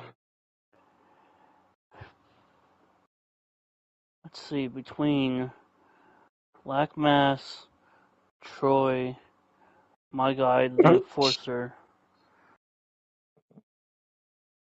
I really would have to send myself, my character out there in that EFED world, Tyler Michael the Enforcer. Understandable. Current champion right now. That's debatable between the Beast and everybody, but for you guys that have just seen this last episode, which is out there right now, it's all a work. It's all work of what's going on right now in Wasteland Championship Wrestling. The Beast is on this 100%. I don't know what you're talking about. I'm not in on nothing. Yeah. Wait a minute. Yeah, I got no clue what you're talking about. I don't know what you're talking about. I left. I don't got a job at Wasteland no more. I don't know what you're talking about. Is that so? My contract expired. I walked out with a championship, which you said you being champion is debatable. I beat you. Hey, you beat my character. I'm always scared for the low. You're talking to somebody else here. Exactly. I beat your Tyler Michael the Enforcer character. Yeah. For the WCW Undisputed Championship. I pulled it down. Not him. But yet y'all want to parade around as if I'm not the rightful champion. Okay. But anyway, so you want to send yourself out there. I respect it. Because that's what I do. I send my character, the Beast, out there. But I'm going to be honest with you. I've done that for years. I got my start back in this I want to say back in 2015. I think that sounds about right.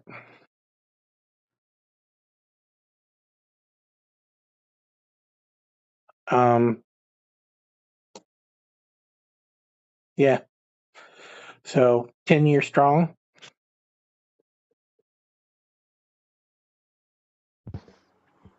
That's actually really good. So that to me, 10 years. Yeah, to me it's 10 years of putting the Beast out there. That's a little, nah. I like having fun with my other characters too. Let's just say that. And I would have to totally agree with that. Take my other character, Troy, the Greek god. Yeah, I would say I would send him out there, but I mean, it just feels like he's lacking right now.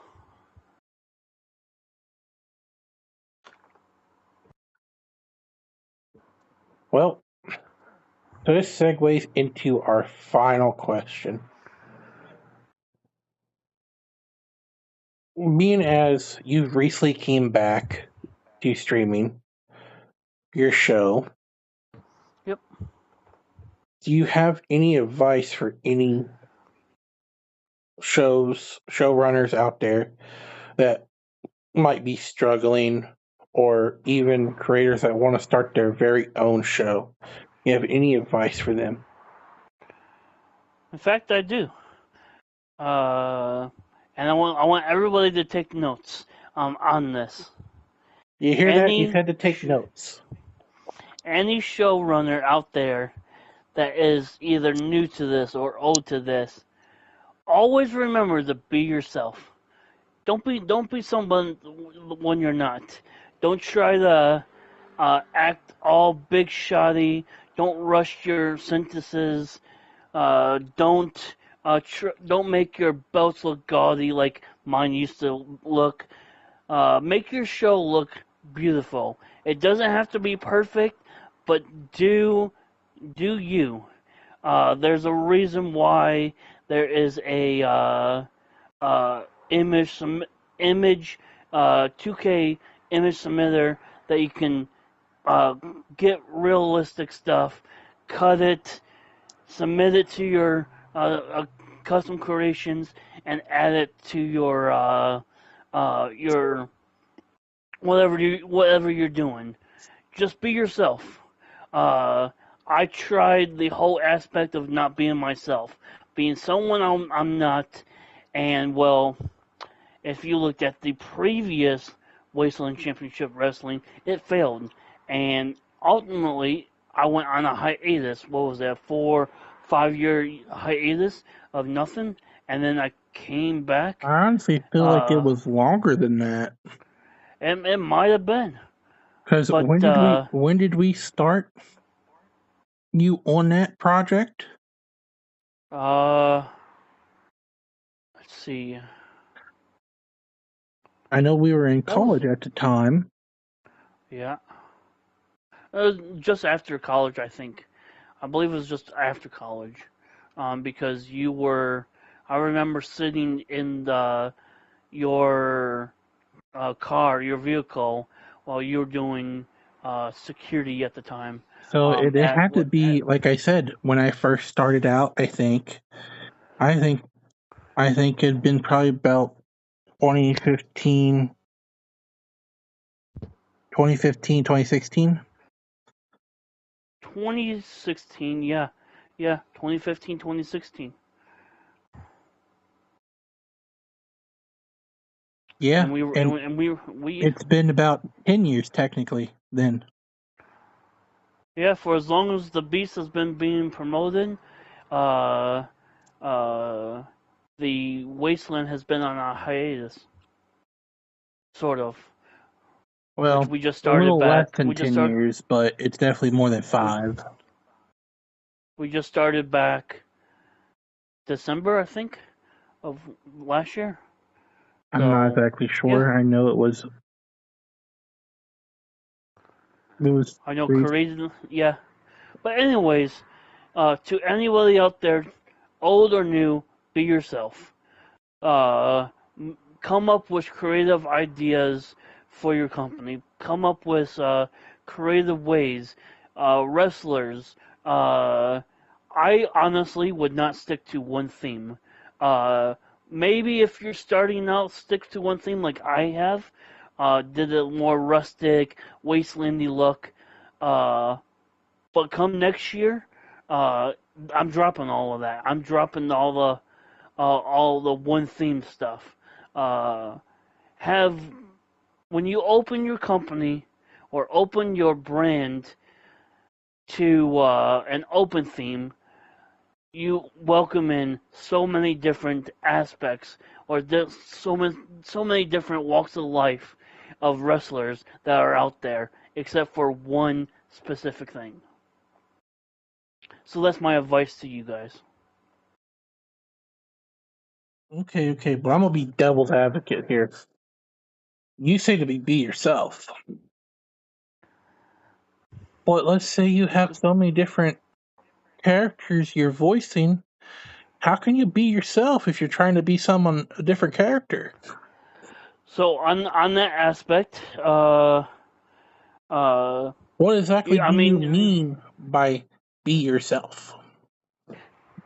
So take a look at me, for instance. When I record, I'm always K for the Little. But then when I am in game, I am the Enforcer. I am Troy. I am the wrestlers I have created, or somewhat of creation aspect there. Like Okay. I don't voice like King Terror or anything of that custom creation.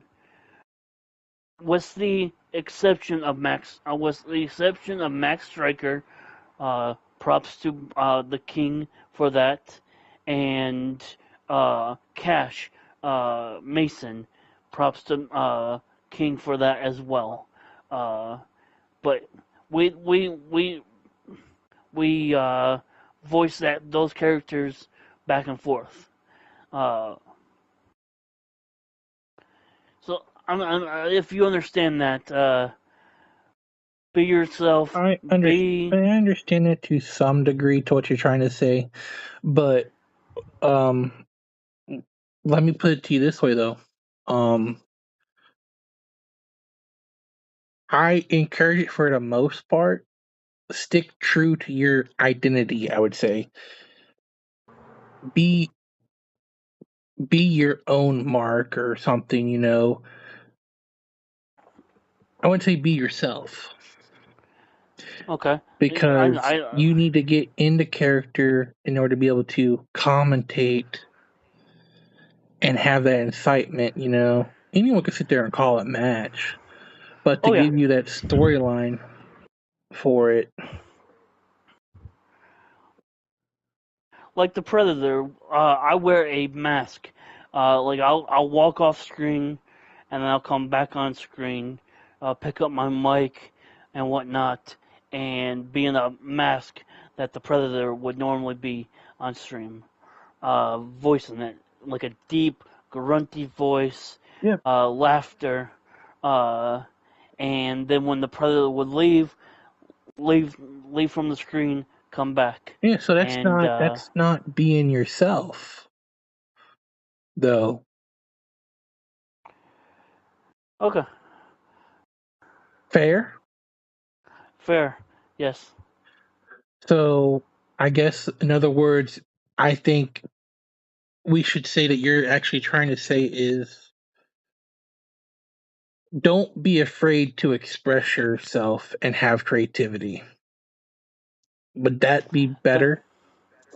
Yes, that sounds better. Sorry, uh, for the confusion there, everybody. Uh, just got off from recording episode 19 of Wasteland Championship Wrestling. Uh, which if you don't care if I mind to add this, that we are going to be reaching a milestone next week as we enter episode number 20. That's a real good feat. It shows you're sticking with it and everything.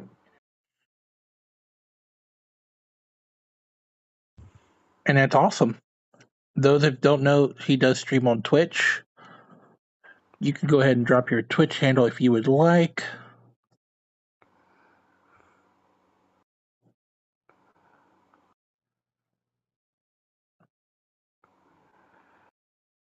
But I'm sorry if I have to cut this short. I have a thing, um, and I gotta get to that. So, anyways, guys, this has been OSK Predator Little joining us. We thank you for being here. You have survived the Dinner of the Beast. And we look forward to having you back sometime later down the road. Well, it's always much appreciated. Love always being on these podcast things. Love to express my views to the world. Uh, as always, I'm always scared for the little. Uh, really enjoyed it. We look forward to having you again. Until next time, this has been the Beast, and y'all survived the den.